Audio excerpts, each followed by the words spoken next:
போனார்கள். நந்தியும் மற்ற கணங்களும் ஆபத்தில் இருந்தார்கள். தக்க தருணத்தில் நான் வந்து அனைத்தையும் சீர் செய்தேன். ஆனால் தாங்கள் ஏதோ சடங்குகளை நிறைவேற்றுவதாக நான் நினைத்து கொண்டிருந்தேன் தாயே. ஆம் மகனே, அந்த சடங்குகள் அனைத்தும் முழுமையடைந்து விட்டது. ஆனால் என் மீது அதன் கடுமையான தாக்கம் உள்ளது. மகனே, நீ ஒன்று செய். நீ உடனே சென்று மகாதேவரை அவரது தியானத்திலிருந்து எழுப்பு. இனி அந்த மகாதேவரால் மட்டும்தான் எனக்கு உதவி புரிய இயலும். ஆகட்டும் தாயே, நான் கணபதியை தங்களுடன் விட்டுவிட்டு சென்று தந்தையை எழுப்புகிறேன். வேண்டாம் மகனே,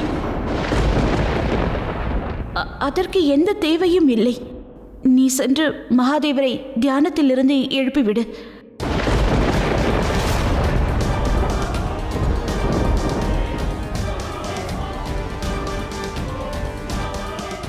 என்னவாயிற்று மகனே?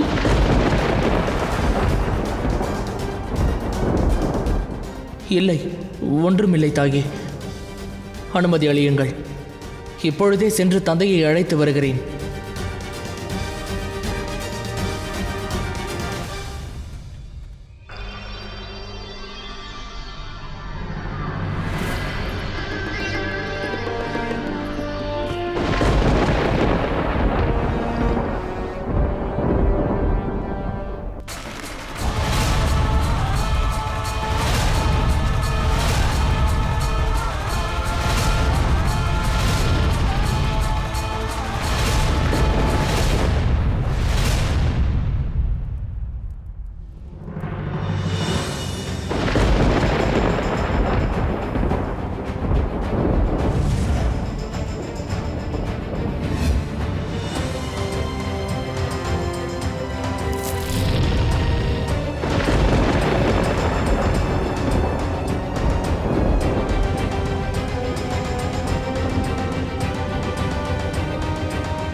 ரிக்வேதம் மீண்டும் நிர்மாணிக்கப்பட்டு விட்டது.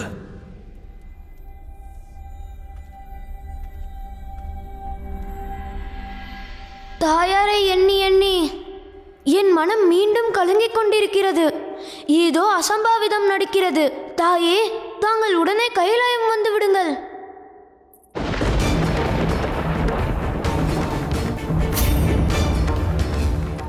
பொறுங்கள் தாயே. தாயார் இந்த கவலத்தை எனக்கு தந்தாக வேண்டும். நான் உனது தமையன் ஆவேன். உன்னை விட எனக்கு தாய் மீது உரிமை உள்ளது. இல்லை, இந்த கவலத்தை நான் தான் உண்ணுவேன். தாயே, என்னால் கணபதியுடன் உணவருந்த இயலாது. இவ்விடத்தை விட்டு அவனை செல்ல சொல்லுங்கள். மறந்து விடாதே அந்தகா, நீ ஒரு விருந்தினன் ஆவாய். ஒரு விருந்தினர் போல் நடந்து கொள்.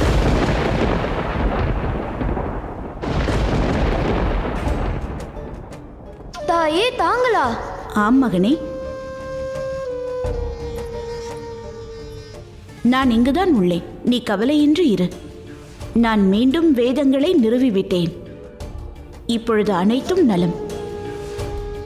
மகாதேவரும் விரைவில் தியானத்திலிருந்து வந்து விடுவார்.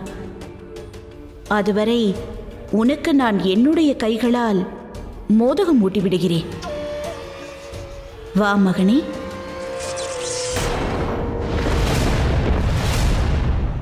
தாயே. ஒன்றுமில்லை மகனே, வா.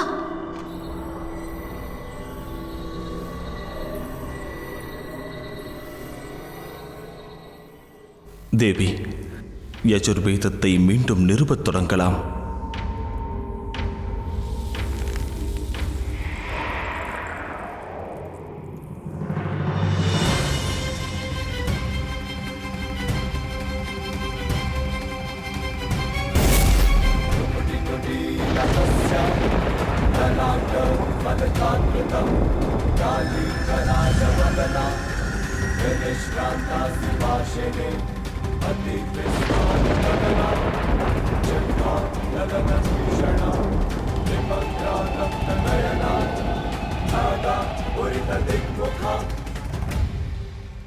இனி விரைவிலேயே அனைத்தும் நலமாகிவிடும்.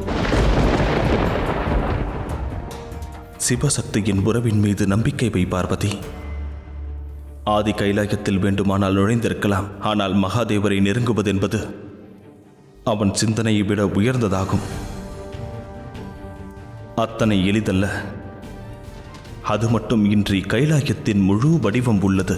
அந்த வடிவம் நாம் கைலாயத்தில் மீண்டும் நுழையும் வரை ஆதியை மகாதேவரை நெருங்க விடாது. ஆனால் அதுதான் என் கவலைக்கான காரணம் நாராயணா. ஆதியின் தீய சக்தி முதலில் கணபதியை தான் தாக்க நினைக்கும்.